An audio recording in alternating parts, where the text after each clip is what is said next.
Melihat tadi apa yang disampaikan oleh Kang Muiz akan urgensi sebuah keorganisasian, tentu butuh sikap yang tepat bagaimana seorang santri maupun alumni dalam berorganisasi ini. Kira-kira bagaimana pandangan Kang Muiz atas sikap santri ataupun alumni mengenai keorganisasian?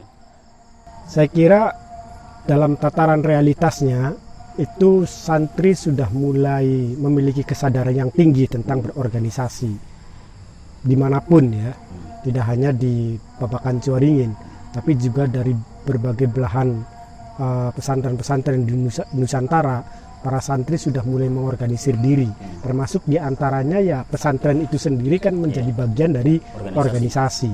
Jadi sejak awal dia sudah masuk dalam lingkungan keorganisasian yang kemudian kita bentuk dengan nama pesantren misalnya. Dan itu tidak hanya di dalam lingkungan kepesantrenan, lingkungan pesantren, tapi pasca pesantren mereka juga cenderung untuk bergerak di organisasi. Misalnya membentuk organisasi-organisasi alumni berbasis kedaerahan. Ada misalnya alumni, contohnya misalnya ada alumni As-Salafi daerah Indramayu, daerah Brebes, daerah Lampung dan seterusnya. Nah, ini menunjukkan bahwa kesadaran santri untuk berorganisasi itu sudah mulai terwujud, dan bahkan dengan sendirinya tidak banyak para santri yang kemudian setelah pasca pesantren dia aktif di organisasi-organisasi yang sudah terlahir sejak ratusan tahun, sejak puluhan tahun yang lalu, misalnya aktif di Nahdlatul Ulama. Nah, ini juga menjadi bagian dari organisasi.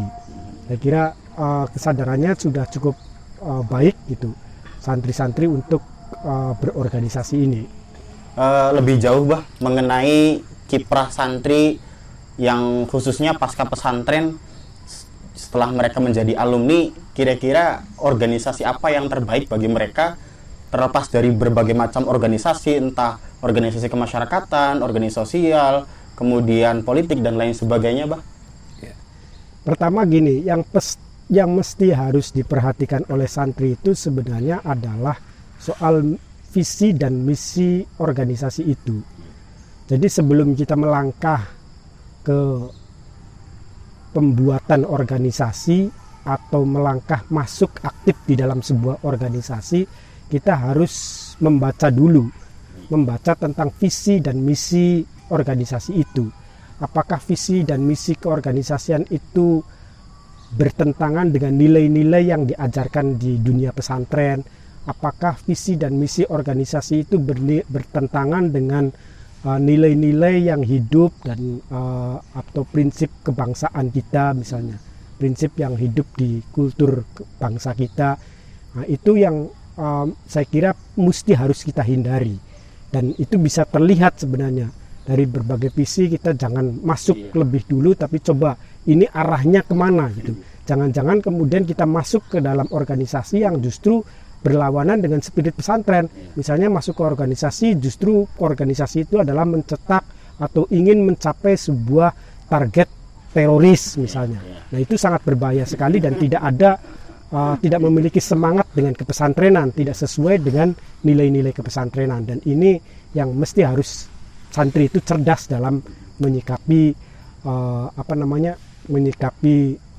kiprahnya di dunia organisasi. Tetapi kalau dia melihat bahwa visi ini memang searah, sejalur, sesuai yang diperjuangkan oleh para ulama-ulama kita, para kiai-kiai kita, kemudian juga memberikan manfaat kepada kepribadian kita sekaligus kepada banyak masyarakat, itu saya kira baik santri untuk ikut terjun di dalam organisasi itu sendiri. Misalnya salah satu organisasi yang sudah diyakini betul oleh kalangan pesantren tentang visinya benar, itu contohnya adalah Nahdlatul Ulama. Itu mestinya tidak perlu lagu, tidak perlu sungkan-sungkan ibaratnya untuk bisa kiprah di Nahdlatul Ulama. Kenapa? Karena visi keagamaannya sesuai dengan yang ditargetkan oleh pesantren, sesuai yang diamanahkan oleh para kiai, dan itu apalagi menjadi organisasi yang didirikan oleh para kiai.